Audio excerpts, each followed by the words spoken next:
Supreme কোর্টের প্রধান বিচারপতি হিসেবে নিয়োগ পেলেন সৈয়দ রেফাত আহমেদ। ছাত্রদের দাবির মুখে সরে দাঁড়ালেন আপিল বিভাগের বিচারপতিরা।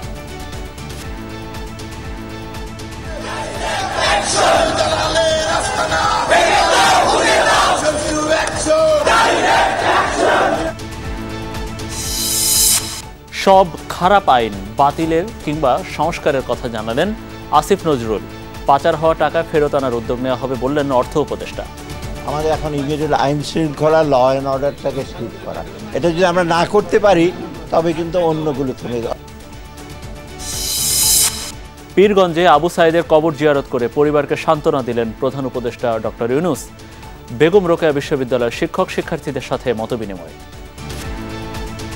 আবু সাইদ এখন ঘরে ঘরে, প্রত্যেক ঘরে আবু সাইদ, এবং বাংলাদেশের যত পরিবার আছে সব পরিবারের সন্তান, এবং বাংলাদেশে এখানে জাতি ধর্ম নির্বিশেষে সবারই সন্তান।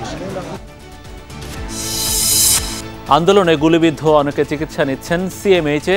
17 জনের জটিল অপারেশন। জীবন মৃত্যুর সন্ধিক্ষণে জগন্নাথের সাজিদ। আমার আল্লাহ আমার বাবাকে জান ফিরে দেয়, সবাই জান আমার বাবার জন্য দোয়া করে। দেশের জন্য আমার বাবা গুলি খাইছে। সংখ্যালঘুদের ঘরবাড়ি, ধর্মীয় স্থাপনা ভাঙচুর, লুটপাটের অভিযোগে শাহবাগে আবারও বিক্ষোভ। ক্ষতিগ্রস্তদের সরকারি সহায়তা দেওয়ার দাবি।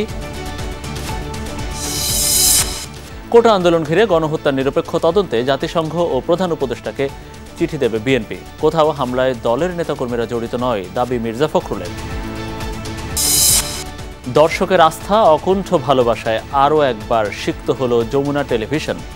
বিশ্বের সংবাদভিত্তিক ইউটিউব চ্যানেলের তালিকায় আবারও শীর্ষে।